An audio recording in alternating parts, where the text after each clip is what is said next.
नमस्कार, भारत 24 में आपका स्वागत है। मैं हूं आपके साथ महिमा सिंह कंवर। शाम के 6 बज चुके और वक्त हो चला आपके फेवरेट शो अखंड भारत का। और चलिए अब आपको एक ऐसी हरकत से रूबरू करवाते जिसे देखकर गुस्सा आ जाएगा, इंसानियत से भरोसा भी उठ जाएगा। उज्जैन में फ्रीडम फाइटर के वंशजों का बुरा हाल है। आजादी की लड़ाई में मर मिटने वालों के परिवार 2 वक्त की रोटी के लिए मोहताज है। ये जर्जर मकानों में रहने को मजबूर है और इन सब का जिम्मेदार फ्रीडम फाइटर के वंशज सत्ताधारी नेताजी को मानते हैं। कैसे, आपको इस रिपोर्ट के जरिए दिखा दें।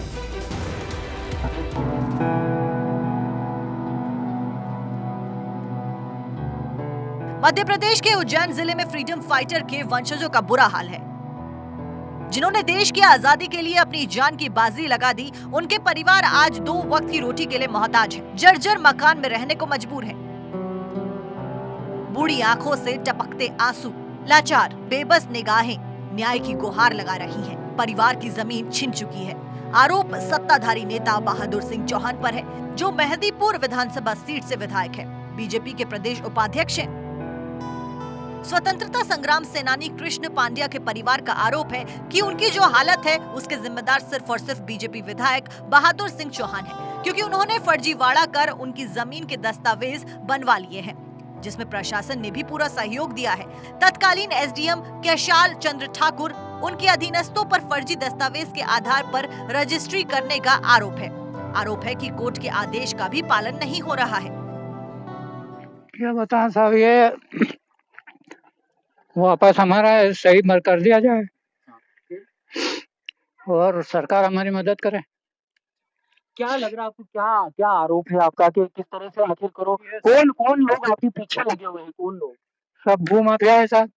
अच्छा, हमारे यहाँ के विधायक बहादुर सिंह जी चौहान, तो आपकी मदद नहीं कर रहे कि वो खुद ही पीछे लगे जमीन हुआ? वो खुद ही पीछे लगे हैं, उन्होंने रजिस्ट्री अपना नाम करवा ली।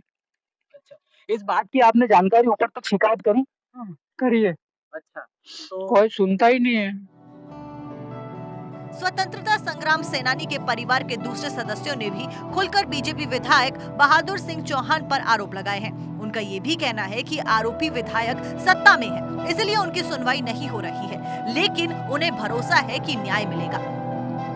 पूरा परिवार हमारा परेशान ही है। हमारे पिताजी देश की आजादी के लिए लड़े 47 में और इसके आंदोलन में, और इसके लिए सभी पूरे परिवार की कुर्बानी हुई, क्योंकि उनकी कुर्बानी के पीछे हमारी सबकी भी कुर्बानी हुई, और इतने में हमारी जमीन उन पे सबने कब्जा कर लिया। बहादुर सिंह जी चौहान ने रजिस्ट्री करवाई है, वो देवी सिंह भी मिला हुआ है उसके अंदर। नेता के कुछ भी नहीं होता है ना, पावरफुल लोग हैं वो।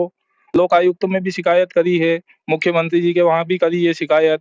प्रधानमंत्री नरेंद्र मोदी जी हैं, अच्छे प्रधानमंत्री हैं, उनको हमारी ओर ध्यान देना चाहिए और हमारी मदद करना चाहिए। विधायक पर आरोपी की सत्ता और पद का दुरुपयोग कर 28 नवंबर साल 2022 को फर्जीवाड़ा कर करोड़ों की बेशकीमती जमीन का विक्रय पंजीयन कराया गया, जिसमें 59,14,000 देने की बात है। परिवार का आरोप है कि इस फर्जी विक्रय पंजीयन में एसडीएम के रीडर चंद्र सिंह केलवा रोशन सिंह का नाम दर्ज है। वहीं विधायक बहादुर सिंह चौहान ने आरोपों को सीधे तौर पर खारिज कर दिया है। मैं विवादित आदमी नहीं हूँ, मुझे विवादित करने का प्रयास किया जाता है, और आपने देखा होगा 2018 के बाद कोई ऐसा मेरा बयान नहीं आया, कोई ऐसी बात मैंने नहीं कही जो विवादों में रही हो। मेरे ऊपर कोई भी आरोप नहीं है प्रमाणित, आज तक कोई प्रमाणित आरोप कोई आज तक प्रमाणित नहीं कर पाया। कुछ लोग चाहते हैं, चुनावी वर्ष है, अब विधायक के खिलाफ कुछ भी नहीं है, तो कुछ तो ढूंढे। बीजेपी विधायक पर आरोप लगा तो सियासत भी शुरू हो गई। कांग्रेस ने जमकर हल्ला बोला तो बीजेपी का कहना है कि परिवार को कोर्ट में लड़ाई लड़नी चाहिए। देश के अंदर स्वतंत्रता संग्राम का आंदोलन चल रहा था, भारतीय जनता पार्टी लगातार देश के क्रांतिकारियों के साथ धोखा करती रही और अंग्रेजों के मुखबिर बन के काम करती रही। बहादुर सिंह चौहान भी उन्हीं का पुरोधा है, उन्हीं का लगाया हुआ एक बीज है जिसके फल भी कटीले हैं। और जिस तरह से विस्मय वातावरण महतपुर का है, मेरे को आज भी लगता है कि महतपुर आजाद नहीं हुआ है।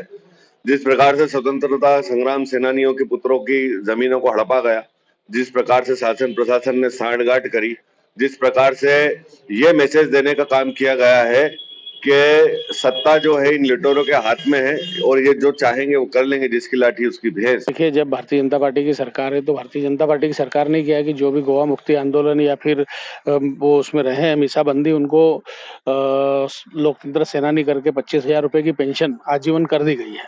तो उनके जीवन की सुरक्षा तो की गई है। जहां तक उनके वंशजों का प्रश्न है, तो मुझे आपने बताया कि जमीन और इस तरह का विषय है, उनके जमीनों पे कब्जे हो रहे हैं। तो जमीनों का कब्जा वो अलग अलग मामलों में डिफर करता है और सामर्थ्य पर काफी चीजें रहती है। उन्हें कानूनन लड़ाई लड़ना चाहिए और अगर वो कानूनन लड़ाई लड़के आते हैं तो स्वाभाविक रूप से उनको मिलेगी ही।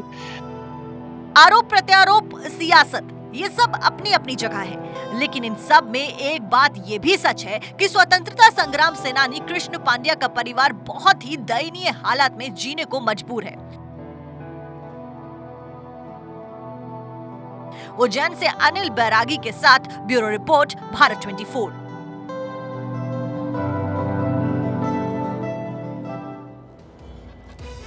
और अब आपको खबर बताएंगे जयपुर से। जयपुर में पुलवामा के शहीदों की पत्नियों से बदसलूकी का मामला सामने आया। पुलिस ने महिलाओं के साथ धक्का मुक्की की।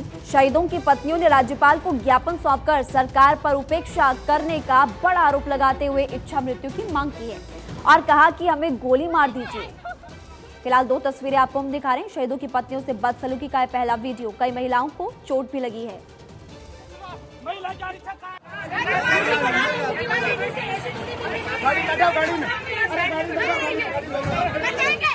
जयपुर में शहीद स्मारक पर 5 दिन से धरने पर बैठी शहीद जवानों की पत्नियों का मामला गरमाने लगा है। 3 शहीद जवानों की पत्नियां धरने पर बैठी हैं।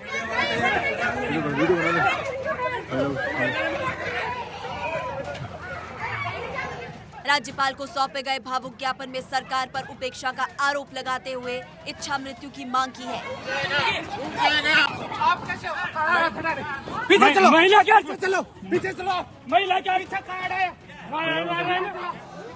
बीजेपी के राज्यसभा सांसद किरोड़ी लाल मीणा भी धरने पर बैठे थे, जिसमें उस समय हड़कंप मच गया जब सांसद किरोड़ी लाल मीणा अचानक से धरने स्थल से उठकर राजभवन की ओर कूच करने के लिए निकल पड़े। उनके साथ पुलवामा में शहीद सैनिकों की वीरांगनाएं भी थी। मुख्यमंत्री जी से मिलने गए थे, तो हमारे को पुलिस वाले ने ऐसा व्यवहार किया कि हम बता नहीं सकते। इतनी मार पीट की हमारे पति बॉर्डर पे शहीद हुए थे।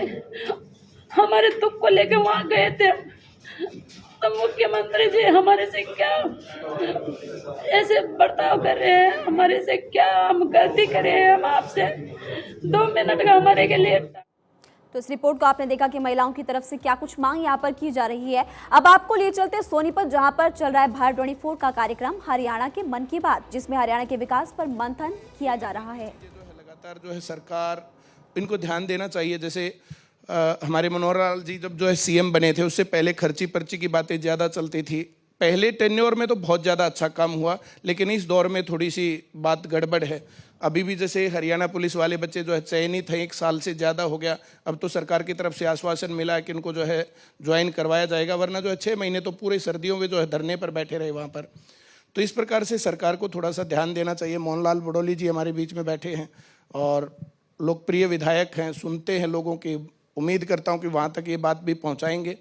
और जो बाकी जो सेक्टर हैं, गवर्नमेंट जॉब का जो सिलेक्शन की बात होती है, गवर्नमेंट जॉब की 100% गारंटी की बात होती है, कहीं लीक हो रहे हैं तो बाकी जगहों पर ऑप्शन होता है। मैं लोगों को निराश नहीं करता कभी भी। एक जगह गड़बड़ हो गई तो दूसरी जगह, तीसरी जगह, और हम बच्चों के 20 से 25 जगह फॉर्म भरवाते हैं। हर साल इतने फॉर्म निकलते हैं। जब तक जो है भारत 24 चलेगा ना, तो वहाँ कर्मचारी चाहिएंगे। जब तक रिसीव्ड यूनिवर्सिटी चलेगी तब तक यहाँ कर्मचारी चाहिएंगे। प्रिंसिपल मैम जो है हंस रही हैं। जहाँ जब तक वो स्कूल चलाएंगे तो वहाँ कर्मचारी चाहिएंगे। जब तक भारत सरकार चलेगी तब तक वहाँ भी कर्मचारी चाहिएंगे। एक मिथ रहता बहुत बड़ा कि सरकारी नौकरियाँ कुछ दिनों में बंद हो जाएंगी।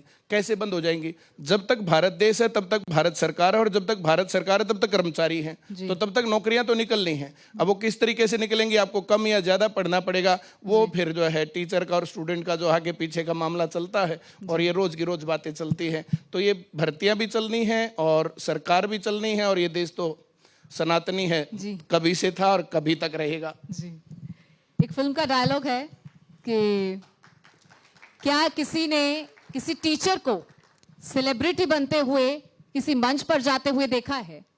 हाँ मैंने देखा है। क्या किसी टीचर को कभी किसी ने BMW और ऑडी में आते हुए देखा है?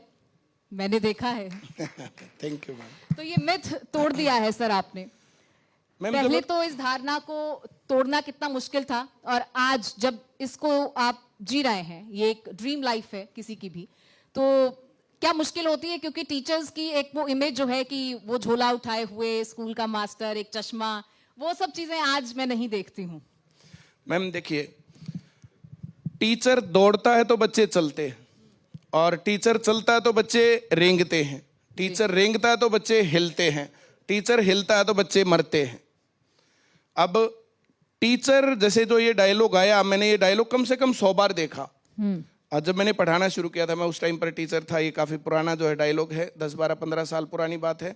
और जैसे इस डायलॉग को मैंने देखा, फिर मैं पूरी रात नहीं सोया, मैंने फिर इसको देखा, फिर ऐसे जो है ये चला, और मैंने कहा ये मामला बिगड़ना जो है ना, जैसे जब इस प्रकार से सोशल मीडिया का ज़माना आ रहा है और ये सारी चीज़ें हो रही हैं, तो टीचर्स को इतना कमज़ोर क्यों